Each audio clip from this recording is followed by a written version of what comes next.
Hey everybody, it's Tim. Welcome back to another episode of Boone County Beekeeper. Now, today is Saturday.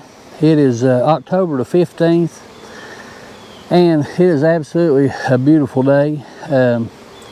About 2 o'clock in the day, it's about 73 degrees. This is a little earlier than what I usually do this.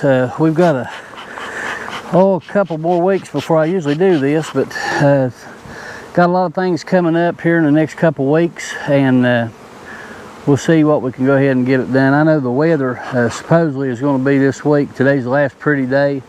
Start cooling off tomorrow, and they're saying the highs this week coming is in the 50s, and the lows of some nights going to be down in the 20s. So guys, it's here. For sure it's here. Now, before we start, I wanted to come under and jump under and talk to you just for a minute. You can see they're flying good. But one thing I wanted to say is, you know, this is how I winterize my bees. I'm not telling you a certain way to do it. You know, I don't want to get down in the middle of winter and somebody send me a comment that says, hey, you know, I did it exactly like you did and all my bees are dead. Well, this is not telling you how to do it. I'm just want to show you how I do mine. For my region where I live right here, this is the method that I use, and it seems to work very well. So, you know, I may come up here in January and then all these colonies may be dead. I don't know. A lot of it depends on the weather, but we know that we've got them ready. We went into fall here. We got some good full hives, plenty of bees laying good. Good queens. We know that we got plenty of stores, heavy boxes.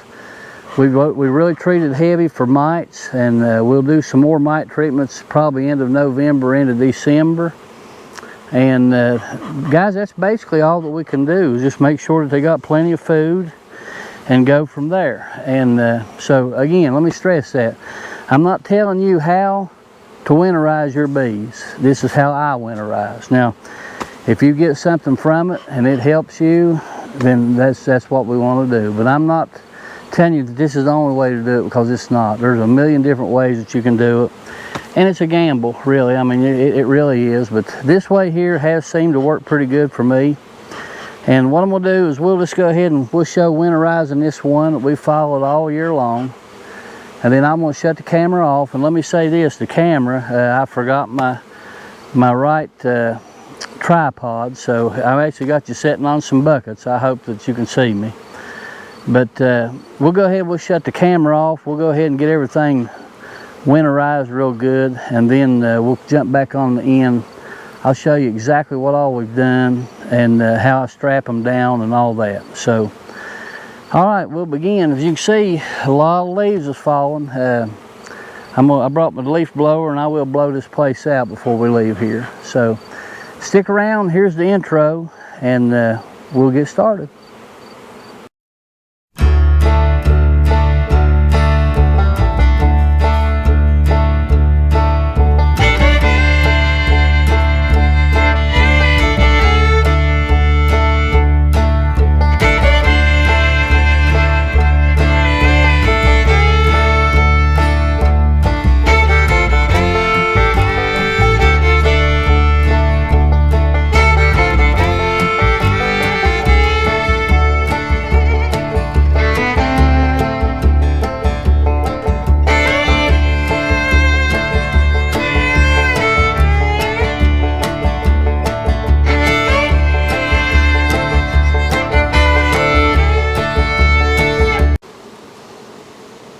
All right, guys, we're back. We'll go ahead and get started. We've got a lot to do today, and we'll just jump right in and get started. And I'll show you how I winterize my girls, and we'll just go from there. Now, they seem to be very active today. It's a beautiful day. It's probably in the 70s. I'll tell you, I love this time of year. I love fall. I do. I love fall, but I hate what follows it. So we'll see what we got. Hopefully they're not too wild today. You never know. I will smoke them down real good. Let's see what we got here. I'll hit them pretty hard to smoke. I'm going to lay this paper on it, and I'll show you when I get done. So we know we got plenty of food. We know that, so that's a plus. We should have 10 full medium frames on each one of these colonies up here. The long hive over there, it's got 10 to 12 deep frames. So now I'll show you this first.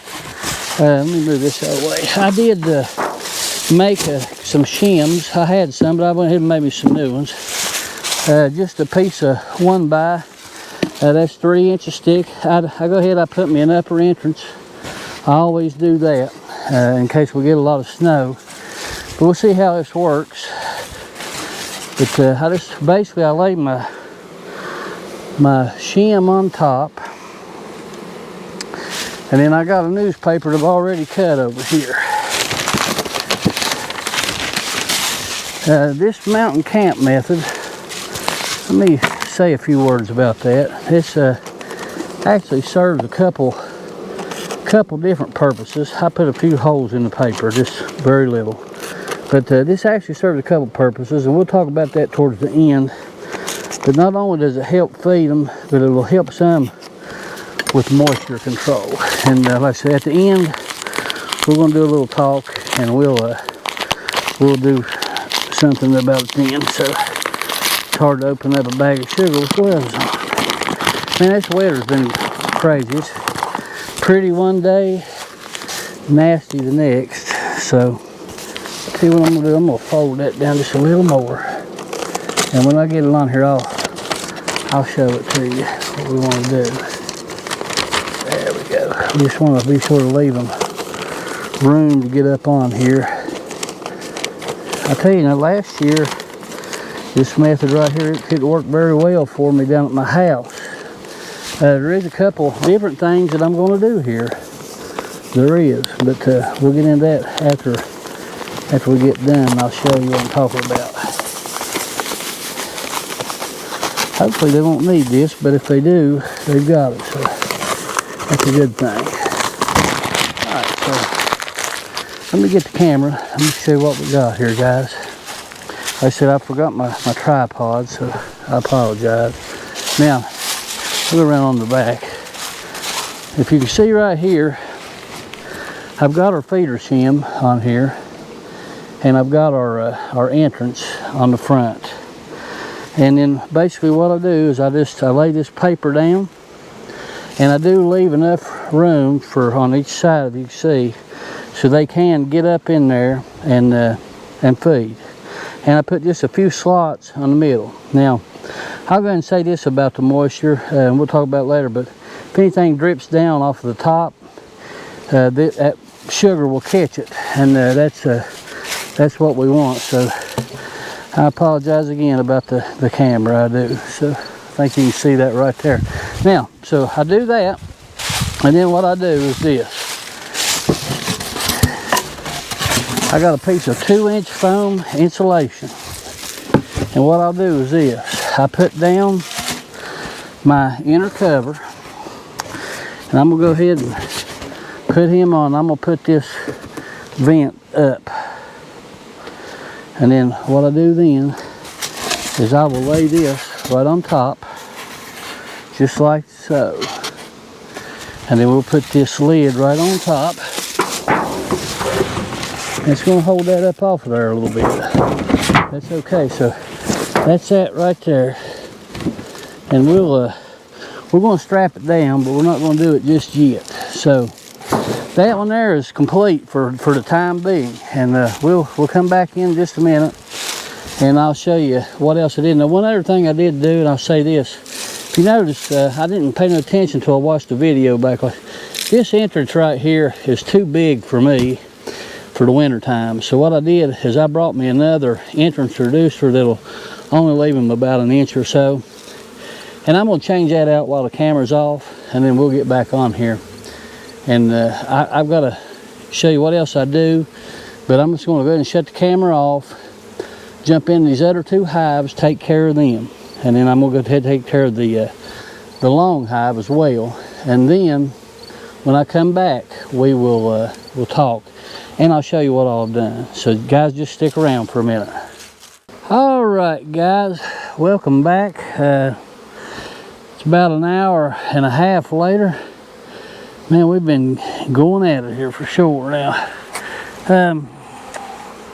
Like I said now, we'll go through what I did here, but I'm not in no way telling you how to overwinter your bees. I'm not doing that, because everybody just has to do what is right for them, what they feel is right. This is the way that I always do mine. I did a couple extra steps this time, which I'll show you. And again, I apologize for the angle there, but hopefully you can see it. The first thing I did, you remember we put our shim on. We've got an upper entrance in all three of these, and you want to have an upper entrance because now here where I live, we can get some big snows, man. We can get some, you know, really big snows, and it'll pile up here on all this. And just sitting here looking, I'll tell you this, I see pollen baskets everywhere on the feet of these bees, so they're still bringing something in. I don't know what, but it's got big yellow pollen baskets on it. But anyway, you know, we still get a lot of snow, and the snow will pile up here on the lower board. And I did choke this one down. As you can see, I left about an 1.5 to 2 inch opening. Put my mouse guard back on. Now the way that I do mine, I do not wrap my colonies. You know, you seen what I did. I put the shim on, put the sugar on, inner covered, and I put that 2 inch foam insulation on top, and then I put my cover on top of that. Now, what I do though, I do this. I don't really wrap them, but we get a lot of wind right here in this area. Some hard wind, especially in the winter.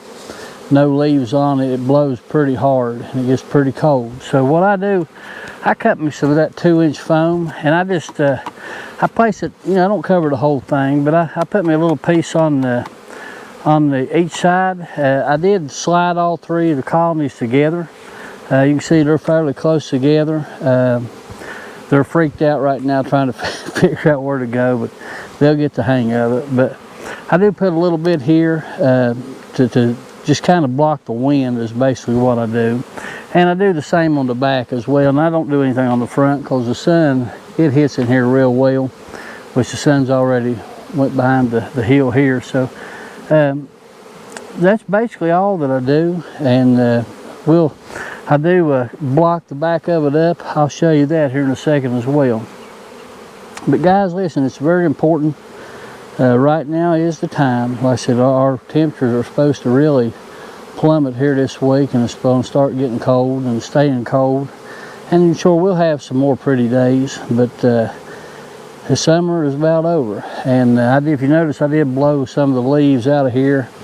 I'll have to come back another week and do the same thing again.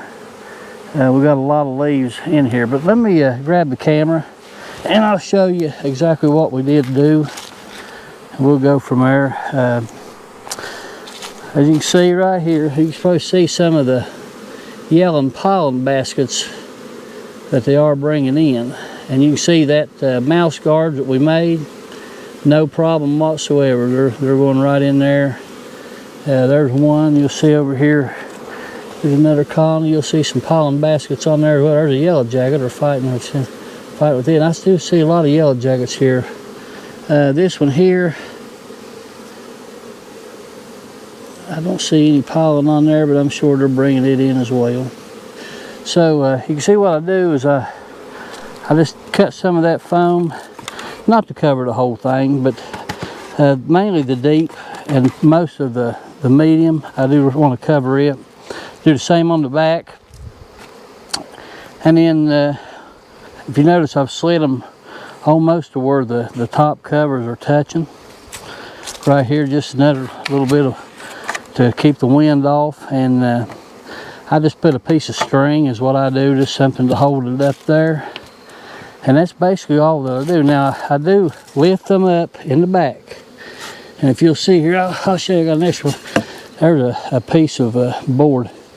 But what I do is I take a 1x piece of lumber, And I raise it up on the back right here, and I put this under the back to tilt it forward. I want it to be tilting in the front direction, and I'll tell you why we do that. You know, these bees now, as they, let's go around on the front, these bees in the winter, what will happen, they'll spend most of their time down here. We have some stores in here.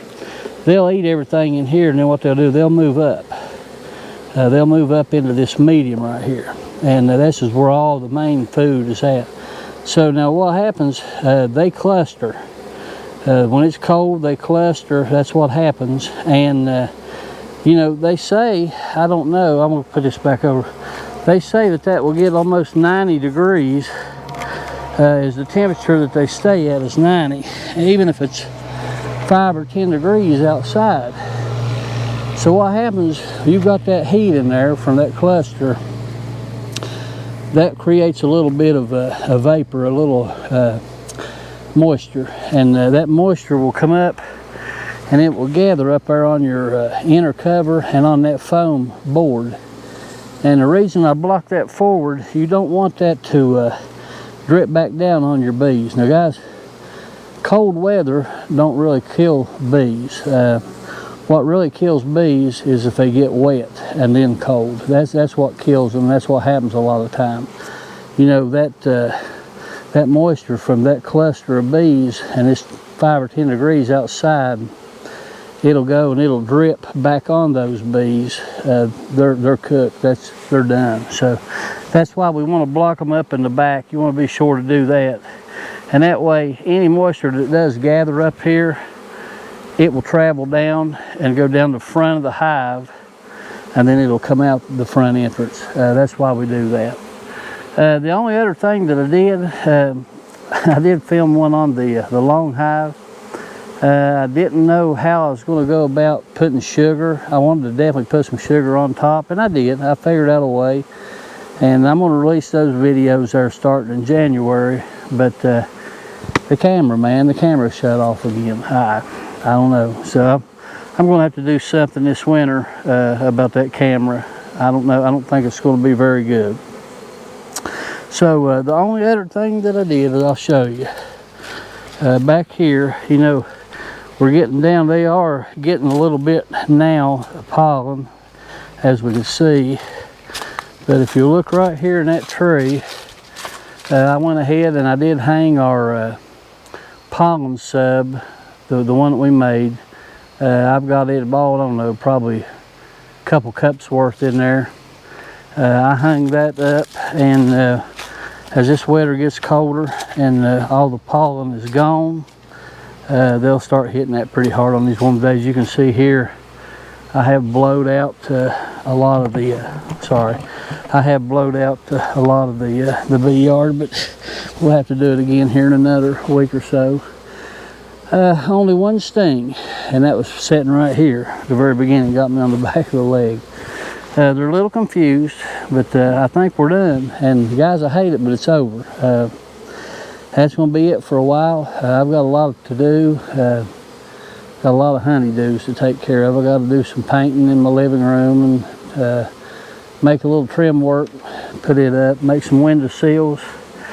I got to make mommy happy is what I got to do. She's you know, she's put up with me pretty good on these bees. She gets aggravated with me at times, but you do, if you're going to take care of the bees, it takes some time if you do it right. So it's time to spend a little time with her, and we'll get some of her chores out of the way, and before you know it, it'll be time to start over. But I'll come back on from time to time with a little something. I am going to do a follow-up video here after this one in about a week or so, maybe 2 weeks, and just a little follow-up, and we'll kind of review our season, some things that we learned, things that I learned, some things that I want to try, you know, going forward into next year. And we just hope and pray that these girls make it. Now, you know, if you think about it, we got 4 strong colonies here, full of food. They've all been treated a few times with apivar and oxalic acid. I will come back up around Thanksgiving time, 1st of December, and I'll hit them again with some oxalic acid a few times. And guys, I don't know what else to do. I mean, we've done everything that we possibly could do that I know of. I mean, if there's something that was missed, please let me know. But I love my bees, man, and you know, just I want them to survive. I want them to thrive. We'll see what happens. You know, everybody has been bragging on that knotweed honey. They say it's pretty good, the fall honey, so I'm glad everybody's enjoying it. But guys, that's about it for a while. And this is Tim, and I will say thank you to everybody that has liked, everybody that has subscribed to the channel. Guys, I appreciate it. I know I say that every week, but I really do, from the bottom of my heart. I appreciate it. And this has been a lot of fun.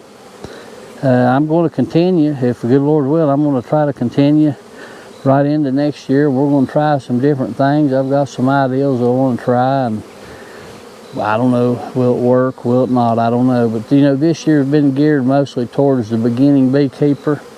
Now we'll get into some different things and just try some different things. And the big thing is going to be swarm prevention in the spring. If we can keep them all in the box, keep them healthy, man, I think we're set up for some good honey right here, because hopefully the flow will hit good and we'll see what happens. But guys, once again, thank you for being here. Thank you for stopping by. And this is Tim, and I hope you are well and your family's well. I hope you have a wonderful, wonderful winter here. I hope to see some of you maybe at the Hive Live conference. If weather cooperates, good Lord is willing, we'll be there. Me and my dad. Look me up, guys. Come up, introduce yourself, tell me who you are, and I'd like to meet you, and we'll talk bees a little while. And I'm looking forward to that. I believe it's going to be a good show. Just to be a good time of the year to get away and get out a little bit. So guys, just take care, and I hope you have good holidays. But I'll be back before then. But if you don't watch, you have some good holidays: Thanksgiving, Christmas, New Year, and we'll see you there in Sevierville if nothing happens. And I love each and every one of you. Thank you for everything that you've done, all the wonderful comments, the subscribes, the likes, and I can't express enough. I appreciate it from the bottom of my heart. So guys, take care. This is Tim. Watch for another video here in a week or two. Kind of review our season. So until next time, guys, this is Tim. Thank you for stopping by.